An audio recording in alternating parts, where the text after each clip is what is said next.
बातचीत नहीं, हेडिंग दीजिए। ये डस्टर भी तो ठीक नहीं है अपना, वापस से उसी में ही आ रहा है इसको ना। हेडिंग दीजिए आवेश के संबंध में कुछ प्रमुख तथ्य। ठीक है, इसके पहले के टॉपिक अपन से बन रहे हैं सभी से। चालक तो चालक था। हाँ, इसी टॉपिक थे, स्टार्टिंग की है अभी हम लोग, है ना। आवेश के संबंध में प्रमुख क्या था? आवेश के संबंध में कुछ, आवेश के संबंध में प्रमुख, के संबंध में कुछ प्रमुख तथ्य। तथ्य हमें देखना है, तथ्य। ठीक है, some important facts about charge.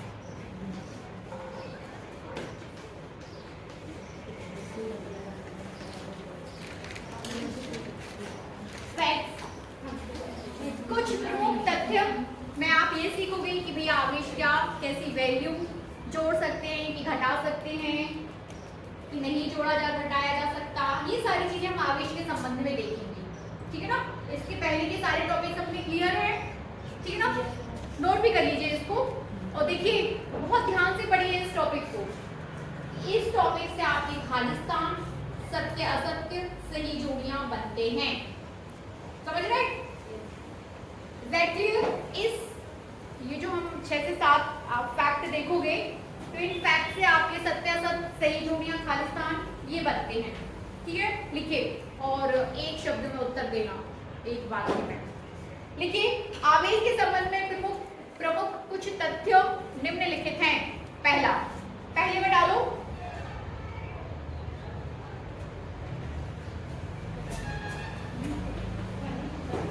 बोलो। आवेश सदैव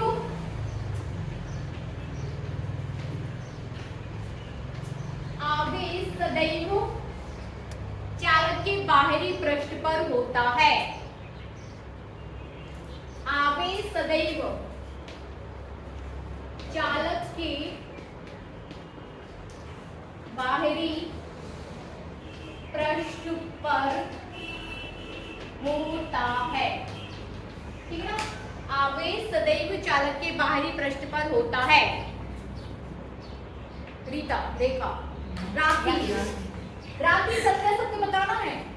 ठीक है ना, आवेश सदैव चालक के बाहरी पृष्ठ पर होता है। सत्य, ठीक है, बनेगा।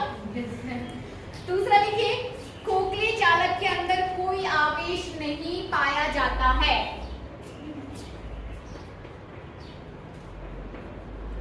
खोखले चालक के अंदर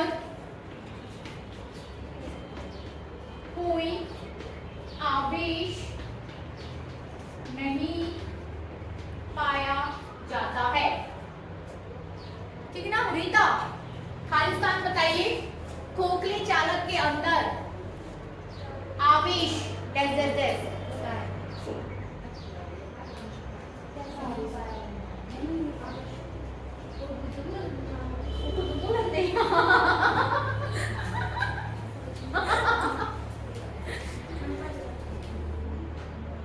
खोखले चालक के अंदर आवेश, बाकी तो आपको बोलना है। परी, खोखले चालक के अंदर आवेश नहीं पाया जाता है। ठीक है, बैठिए, समझ गए ना। जब खोखले चालक की बात होगी, खोखला चालक, खोखला अंदर से खोखला, जैसे वो गेंद होती है, अंडा, तो अंडे जो अंडाकार, मतलब वो खोखला चालक है यदि, तो उसके अंदर कोई आवेश नहीं होगा। ठीक है, और आवेश बाहरी पृष्ठ पर पाया जाता है। बनेगा। तीसरा लिखिए, एक समान आवेशित, तीसरा, एक समान आवेशित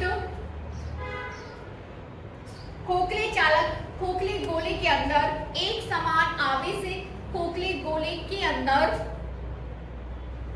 प्रत्येक बिंदु पर, सबसे पहले एक समान आवेशित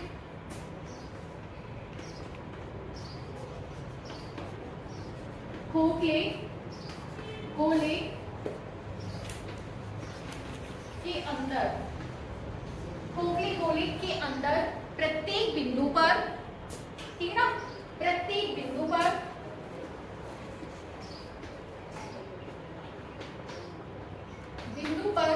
विद्युत क्षेत्र की तीव्रता, प्रत्येक बिंदु पर विद्युत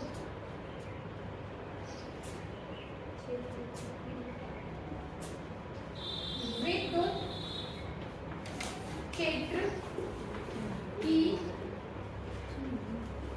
तीव्रता, विद्युत क्षेत्र की तीव्रता शून्य होती है, ठीक है ना। विद्युत क्षेत्र की तीव्रता बता दिया जाएगा आपको क्या होता है, लेकिन यदि आवेश शून्य है, खोखला चालक, जैसे ही खोखले चालक या खोखले गोले की बात आए, आपके माइंड में आना चाहिए वो अंडाकार, अंडा, प्लास्टिक का अंडा अंदर से खाली रहता है ना। तो जब खाली है, आवेश नहीं है, तो विद्युत क्षेत्र की तीव्रता भी कैसी हो जाएगी? शून्य, ठीक है ना। जब आवेश ही नहीं है अंदर, तो विद्युत क्षेत्र की तीव्रता भी कैसी हो जाएगी? शून्य। आगे लिखिए पांचवा, चौथा लिख लीजिए। यदि आवेशित वस्तुओं का आकार, चौथा, ये इंपॉर्टेंट फैक्ट है, ये भी आता है सत्यासत्य में, समझ रहे? सत्यासत्य खालिस्तान बनेगा इससे। चौथा लिखिए,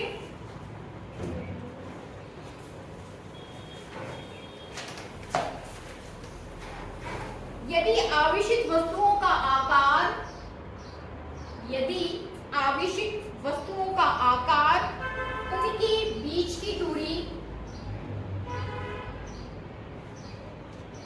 उनके बीच की दूरी की तुलना में बहुत कम होता है,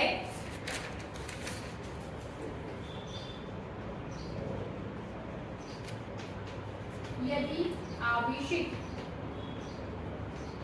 वस्तु का आकार, यदि दो आवेशित, ऐसा लिखा था ना, है ना, ये वस्तुओं कर लो, यदि आवेशित वस्तुओं का आकार उनके बीच की दूरी की तुलना में बहुत कम होता है, तो उन आवेशित वस्तुओं को, तो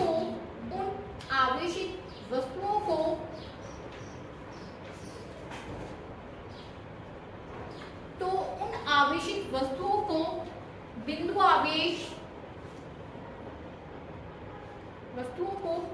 आवेश माना जा सकता है, माना जा सकता है, तथा वस्तु का समस्त आवेश, तथा वस्तु का समस्त आवेश एक बिंदु पर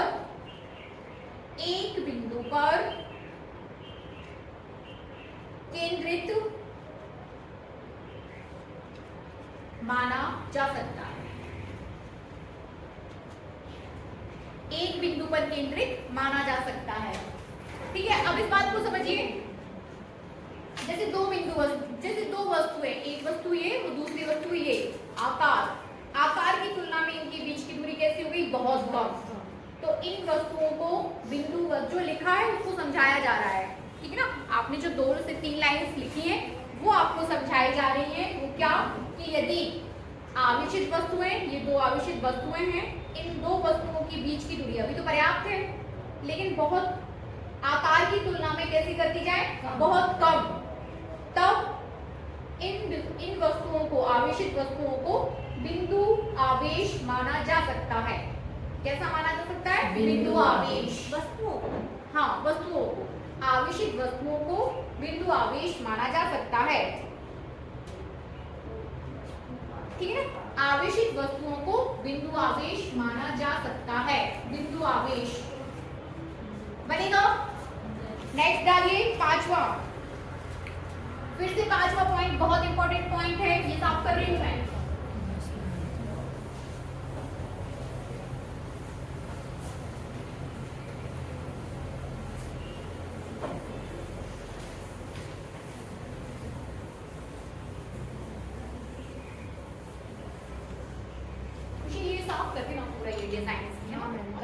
फिजिक्स वाले, साइंस वाले क्या जरूरत है साइंस? कभी कभार जब अपन कुछ एक्टिविटीज करते हैं तब के लिए बना ली, फिर साफ करो। ठीक है, नेक्स्ट हो जाएगा आपका आवेश एक अदिश राशि है। ठीक है ना, आवेश एक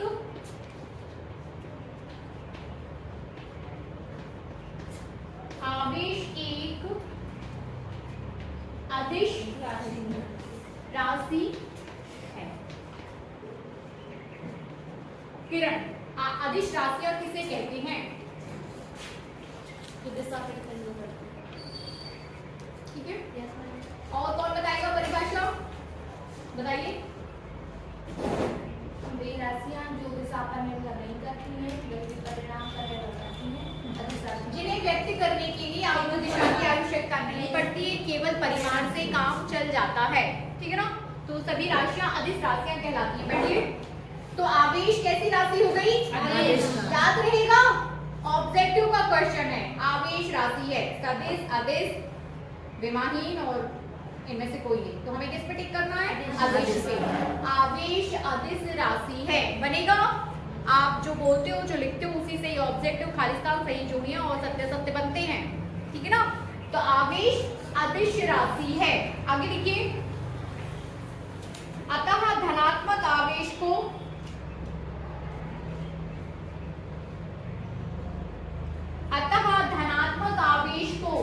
धन चिन्ह द्वारा तथा ऋणात्मक आवेश को ऋण चिन्ह द्वारा प्रदर्शित किया जाता है। ये अपना 5वां था पॉइंट। Yes ma'am. अब हम देखेंगे 6वां बनेगा पॉजिटिव चार्ज, ऐसा लिखते हैं ना अपन, पॉजिटिव, नेगेटिव, धनात्मक और ऋणात्मक आवेश। तो धनात्मक आवेश को आप धन चिन्ह द्वारा तथा ऋणात्मक आवेश को ऋण चिन्ह द्वारा व्यक्त किया जाता है। 6वां पॉइंट, विद्युत आवेश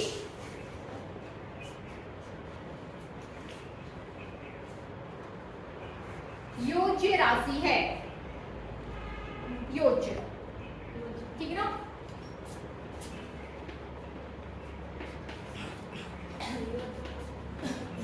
विद्युत आवेश योज्य राशि है। मतलब आवेश को आप जोड़ घटा सकते हो। यदि किसी बिंदु पर दो आवेश जैसे प्लस क्यू रखे हैं तो आप इनको जोड़ सकते हो, ये हो जाएगा आपका 2q। यदि किसी बिंदु पर आवेश प्लस क्यू माइनस 2q रखे हैं तो आप जोड़ सकते हैं माइनस q। ठीक है ना, तो आवेश कैसी राशि है? योज्य राशि है। आप उन्हें जोड़ सकते हो, घटा सकते हो। ठीक है, बनेगा। देखिए नेक्स्ट पॉइंट,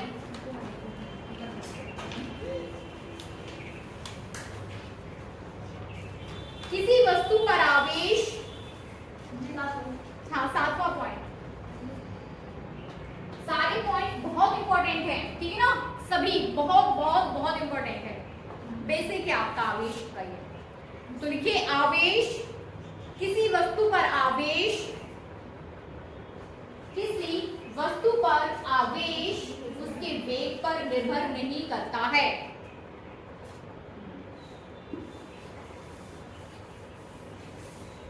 किसी वस्तु पर आवेश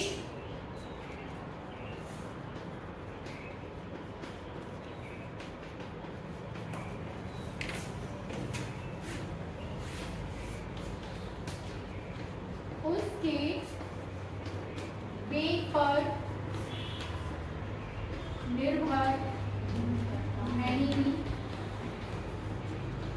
करता है। ठीक है, आगे लिखिए, कॉमा लगाइए और आगे लिखिए, अर्थात वस्तु स्थिर है,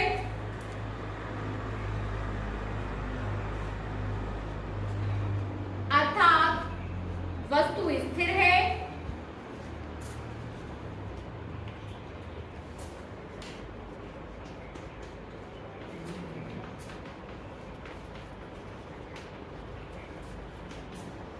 स्थिर है अथवा अपेक्षीय वेग से, अपेक्षीय वेग से, अपेक्षीय वेग से गतिमान है, वस्तु का आवेश या उसका आवेश समान रहता है, कॉमा लगाइए, उसका आवेश समान रहता है। ठीक है ना, बनेगा। वस्तु का आवेश वेग पर निर्भर नहीं करता। ठीक है ना, ये चौक है, आवेशित है, मैंने आपको फेंक दी, आपके पास आई तो जो आवेश यहाँ था वही आवेश वहां रहेगा। ये नहीं है कि आप चल के आइए तो आवेश पे परिवर्तन हो जाएगा। ठीक है ना, चलने से, स्थिर रहने से या गतिमान रहने से वस्तु के आवेश में कोई परिवर्तन नहीं होता है, जितना था उतना रहेगा। या आप उसको चार्ज कर दो या डिस्चार्ज कर दो तो आवेश परिवर्तित हो जाएगा। लेकिन ऐसा नहीं कि आप चल के आ रहे हो, गति करके आ रहे हो या किसी वेग से गतिमान हो तो आवेश परिवर्तित हो जाएगा। ठीक है, जो आवेश मेरे पास है गति करते हुए आपके पास आएगा वो भी उतना ही रहेगा। ठीक है, आप उसको चार्ज करो तो बात अलग है, बनेगा। ये सारे पॉइंट्स बहुत इंपॉर्टेंट पॉइंट्स है, बनना चाहिए। ठीक है, चलिए नेक्स्ट पॉइंट हम देखेंगे, आवेश का संरक्षण। इतना ही। नेक्स्ट देखेंगे हम आवेश का संरक्षण, कंजर्वेशन ऑफ चार्ज। ये साफ कर दूं? Yes ma'am.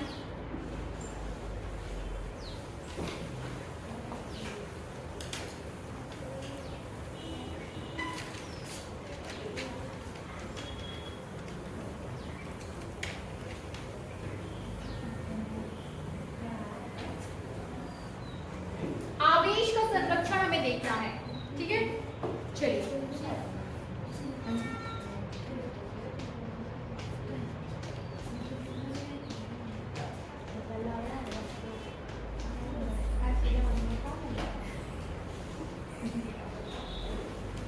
Conservation of charge. आवेश का संरक्षण, ऊर्जा का संरक्षण क्या होता है? ना तो ऊर्जा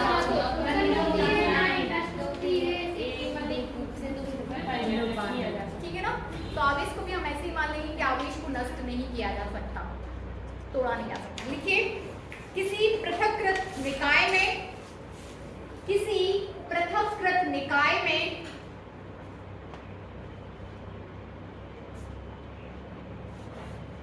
पृथक्कृत बनेगा ना, लिख के चलो लिख लेते हैं, किसी बन गया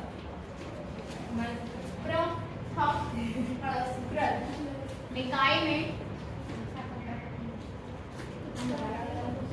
किसी पृथक्कृत निकाय में ना तो आवेश को उत्पन्न किया जा सकता है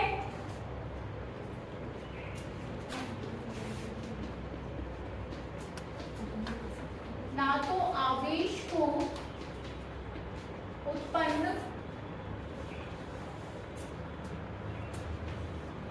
किया जा सकता है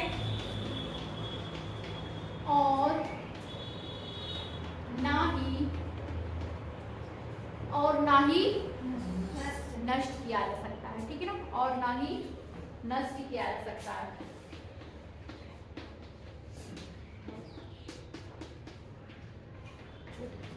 किया जा सकता है।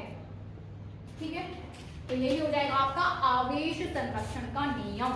अभी के अभी इसको लर्न कर लो, अभी सीख जाओ। ना तो आप उत्पन्न कर सकते हो, ना ही किसी, ये लाइन जोड़ना जरूरी है, किसी पृथक्कृत निकाय में।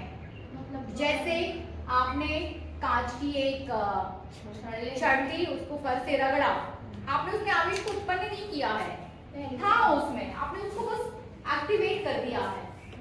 ठीक है ना, तो पृथक्कृत निकाय में ना तो आवेश को उत्पन्न किया जा सकता है और ना ही नष्ट किया जा सकता है। यही आवेश संरक्षण का नियम है, बनेगा। मतलब सभी वस्तुओं में आवेश होता है। हाँ, तो हमें एक्टिवेट करना रहता है उसको। हमारे अंदर भी चार्ज है, न्यूट्रल चार्ज है। ठीक है, एक दो चार्ज वहां जाएंगे तो हम पॉजिटिव या नेगेटिव हो जाएंगे। सब है, सभी के पास, बनेगा। ठीक है, उदाहरण नहीं देना है इसको, बस लिख लेना आप लोग उदाहरण।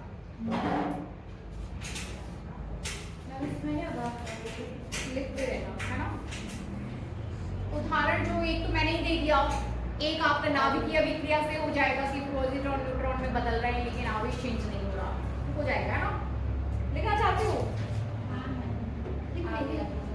जैसे न्यूट्रॉन से प्रोटॉन में बदलना और इलेक्ट्रॉन का उत्सर्जित होना, और प्रोटॉन का न्यूट्रॉन में बदलना और पॉजिट्रॉन का लिख लेना आप लोग, या ठीक है लिखो।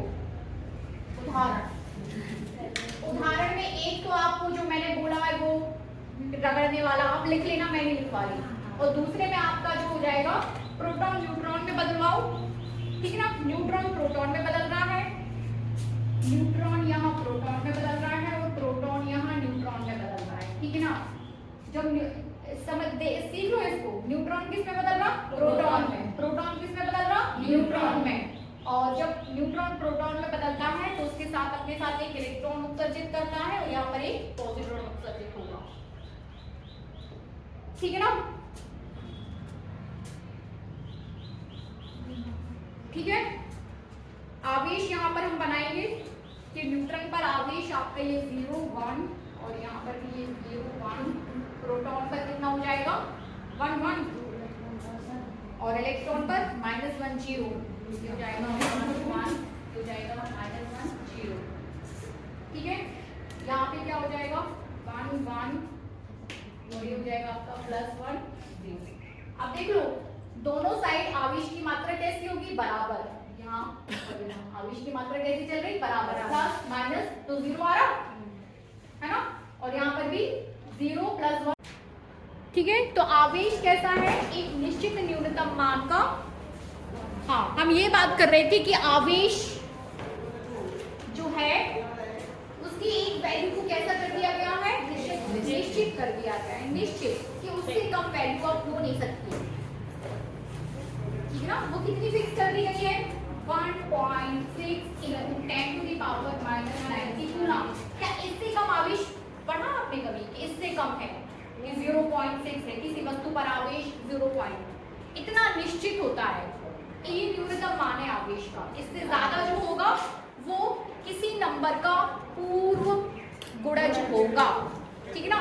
वो आवेश आपका 1 × हो सकता है, वो आवेश का 2 × 1.6 हो सकता है, वो आवेश 3 × 1.6 × 10⁻90 हो सकता है। पूर्व गुणज मतलब किसी न किसी नंबर से वहां पे क्या होगा? इनटू गुणा, ठीक है ना। पूर्ण गुणज है, पूर्ण नहीं, क्या पूर्ण है भाई, पूर्ण गुणज। पूर्ण गुणज से मतलब होता है 1, पूर्ण गुणज से होता है 2, पूर्ण गुणज का मतलब होता है 3, पूर्ण गुणज का मतलब ये नहीं होता 0.5 × 1.6 × 10⁻90। ये कैसा हो जाएगा? गलत। पूर्ण गुणज होता है पूर्ण।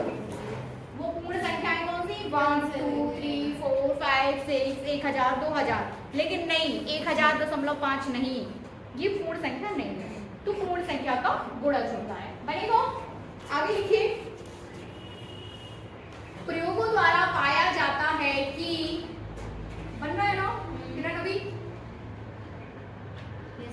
प्रयोगों द्वारा पाया जाता है कि इलेक्ट्रॉन अथवा प्रोटॉन पर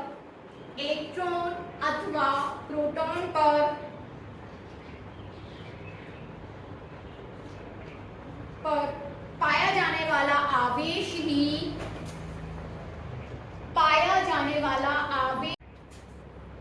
है ना। तो आपने देखा आवेश का क्वांटीकरण, तो आवेश सदैव एक निश्चित मान का पूर्ण गुणक होता है। और बहुत इंपॉर्टेंट बात यहाँ पर यह है कि आवेश कभी भी 1.5 ही 2.5 ही 3.5 ही नहीं हो सकता है। और इस सूत्र को याद रखिए, Q = ±NE। यहाँ पर एक बात और ये समझने की है कि यदि आपको ऑब्जेक्टिव में आ गया कि संभावित आवेश हो सकता है और बोल दिया, एक जगह E लगा दिया, फिर एक जगह 1.5 E लगा दिया, एक जगह कोई नहीं, ठीक है ना, और एक जगह 2.5 E लगा दिया, तो संभावित आवेश क्या होगा? E, या तो E होगा या 2E 3E 4E 5E, या तो उस पर आवेश होगा ही नहीं। लेकिन कभी भी आवेश जो है पॉइंट में नहीं रहेगा, जहन में उतार लो ये बात। बनेगा 1.5 को तो टिक नहीं करेंगे, वेरी गुड, चलिए बनेगा ना यहाँ तक। अब हम देखेंगे आवेश के मात्रक, क्या देखना है हमें? आवेश के मात्रक। साफ कर दूं?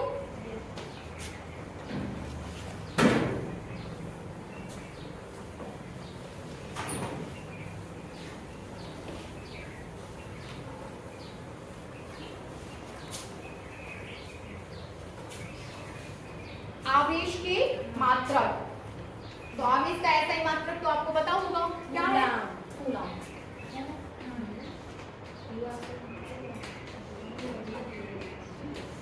ठीक ना? यूनिट ऑफ चार्ज ऐसा ही मात्रक क्या है? कूलम। कूलम जिसे आप सी से डिनोट कर रहे हो, बस इतना सीख लो इसमें। आवेश का ऐसा ही मात्रक कूलम। ठीक है?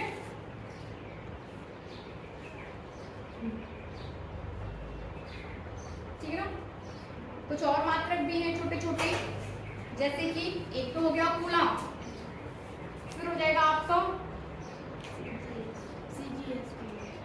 एक तो हो गया कूलम, सुना होगा माइक्रो कूलम, सुना होगा माइक्रो कूलम। तो ये सब आवेश के मात्रक है। ठीक है ना? Coulomb, micro coulomb. माइक्रो की वैल्यू कितनी हो जाती है? 10 की पावर -6, 10 की पावर -6 कूलम। ये लिखा है तो आप इसको क्या लिख सकते हो? Micro coulomb. यहाँ पे हो जाएगा 10 की पावर -6 इंटू 10 की पावर -6 कूलम। तो 10 की पावर -6, 10 की पावर -6, 10 की पावर -12 कूलम। तो आप इसको लिख सकते हो पिको कूलम। 10 की पावर -12 क्या हो जाता है? पिको बन जाएगा, है ना? आवेश का सूत्र और देख लो। आवेश बराबर हो जाता है आपका धारा गुणा समय। ठीक है ना? क्या हो जाता है? विद्युत धारा गुणा समय। आवेश बराबर विद्युत धारा गुणा समय। ठीक है ना? फटाफट इसका विभव सूत्र क्या हो जाएगा? विद्युत धारा का ए और समय का AT। याद रखिए ये इसका क्या है? विभव सूत्र बन जाएगा। विभव सूत्र। ठीक है ना? तो ये आपने देखा माइक्रो। इसके बाद नैनो की भी बात कर सकते थे हम। 10 टू द पावर -9 कूलम, ये हो जाएगा आपका नैनो में। ठीक है ना? बनेगा। चलिए नेक्स्ट, नैनो को आप NC लिख सकते हैं, स्मॉल NC। आगे बढ़ेंगे। कूलम का नियम बन जाएगा ना? डिस्कस तो नहीं करना इसको, बन जाएगा। ठीक है, आगे बढ़ते हैं। और अब आप टॉपिक पर आ रहे हो, वो है कूलम का नियम। साफ कर दूं?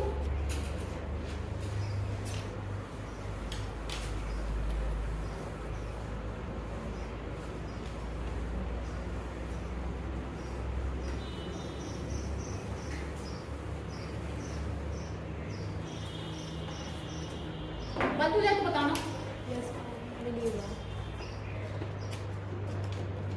कूलम का नियम, ठीक है ना? लॉ ऑफ कूलम या फिर कूलम्स लॉ भी बोल सकते हैं अपन। ठीक है ना? कूलम्स लॉ ही जनरली बोला जाता है। लिख लो COULOMB, कूलम्स लॉ। चलिए इसको डिस्कस करने के पहले हम थोड़ा सा पीछे जाएंगे और ग्रेविटेशनल लॉ की बात करेंगे। फटाफट सूत्र बता दो ग्रेविटेशनल लॉ का। F बराबर G m1m2/r²। ठीक है ना? F बराबर पढ़े चुके हैं हम। F बराबर G m1m2/r²। पढ़ चुके हैं? इन अदर वर्ड्स हम कह सकते हैं कि F is directly proportional to the sum of the masses। ठीक है ना? And F is inversely proportional to the distance of that points। ठीक है ना? बोल सकते हैं? यही था कूलम का नियम। तो सेम चीज आपकी किसके लिए हो जाएगी? अब देखिए, जब आप ग्रेविटेशनल लॉ की बात कर रहे हो तो ग्रेविटेशनल लॉ मतलब दो पिंडों के बीच की बात कर रहे हो। ठीक है ना? वैसे जब आप कूलम्स लॉ या कूलम के नियम की बात करोगे तो वो किसके बीच करोगे? दो आवेशों के बीच। ठीक है ना? वहां पर आपने पिंड का द्रव्यमान देखा था, यहाँ पर हम वस्तु पर उपस्थित आवेश की बात करेंगे कि उस पर कितना आवेश है। यदि एक वस्तु पर उपस्थित आवेश Q1, दूसरे पर क्या है? Q2। जैसे द्रव्यमान M1 M2 वैसे आवेश क्या हो जाएगा? Q1 Q2। तो आप लिख सकते हो कि F is directly proportional to the product of charges। ठीक है ना? And F is inversely proportional to क्या हो जाएगा? R²। सेम चीज है इसलिए कंपेयर करके पढ़ाया जा रहा है। तो साथ में हो जाएगा आपका F Q1 Q2/r²।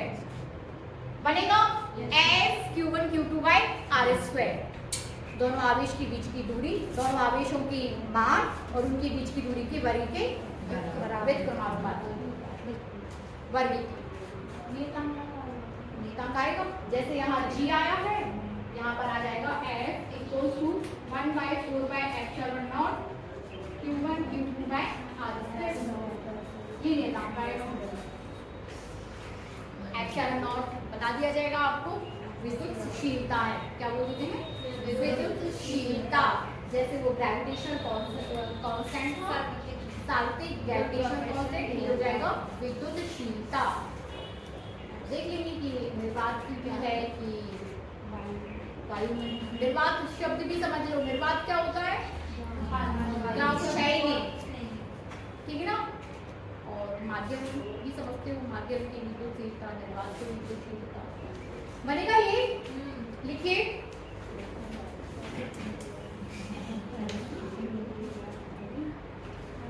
देखिए हम जानते हैं कि सजातीय आवेशों के मध्य, हम जानते हैं कि सजातीय आवेशों के मध्य प्रतिकर्षण, सजातीय आवेशों के मध्य प्रतिकर्षण तथा विजातीय आवेशों के मध्य, विजातीय आवेशों के मध्य आकर्षण बल लगता है, आकर्षण बल लगता है, ठीक है ना। सजातीय मतलब जो एक समान है, चाहे वो प्लस प्लस हो या माइनस माइनस हो। रीता समझ में आ रहा है? विजातीय आवेशों के मध्य आकर्षण बल लगता है, आकर्षण बल लगता है। इस बल का परिमाण ज्ञात करने के लिए, इस बल का परिमाण ज्ञात करने के लिए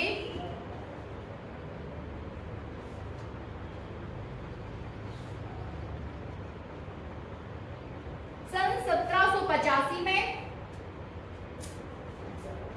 याद रखिए तो सन 1785 में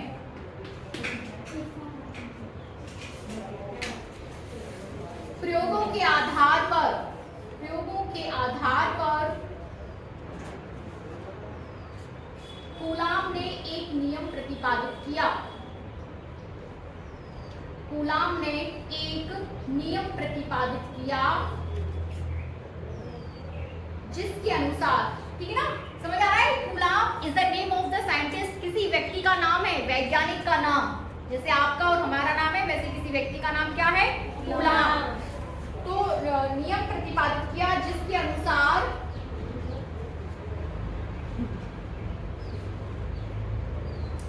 अनुसार में ये पूरी थ्योरी अपनी आ जाएगी। लिखिए, जिसके अनुसार दो बिंदु आवेशों के मध्य, दो बिंदु आवेशों के मध्य लगने वाला,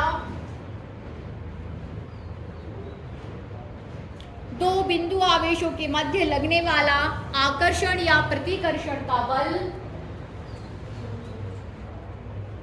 आकर्षण या प्रतिकर्षण बल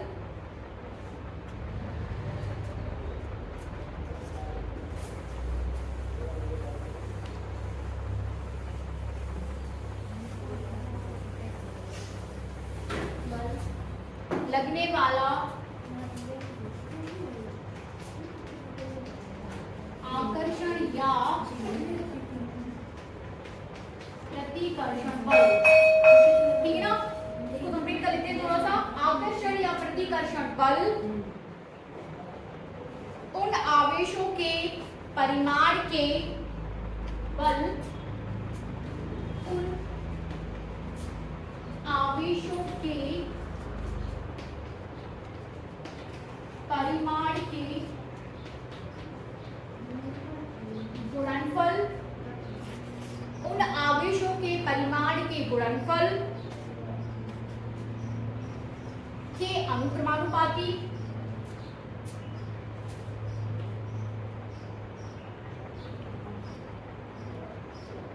परिमाण के गुणनफल के अनुक्रमानुपाती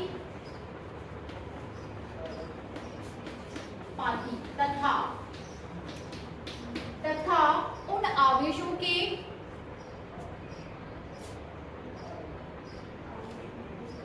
बीच की दूरी के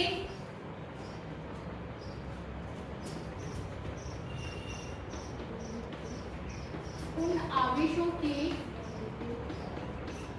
बीच की दूरी के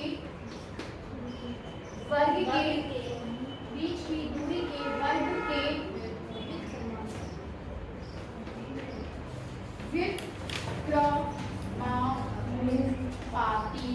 व्युत्क्रमानुपाती होता है।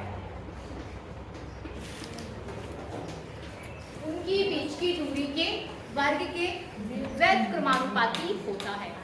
ठीक है ना, लिखा था आपने Q1 into Q2 इसको अभी और डिटेल में अपन को चलना है। निशान साइड की भी बात करेगा क्योंकि बल एक कैसी है, बल सदिश, बल तो सदिश है, आवेश भले दिशाहीन है लेकिन बल तो सदिश है, तो हमें इसकी सदिश की भी बात करनी पड़ेगी। हम इस पे कल बात करेंगे चित्र के साथ। ठीक है ना, आज के लिए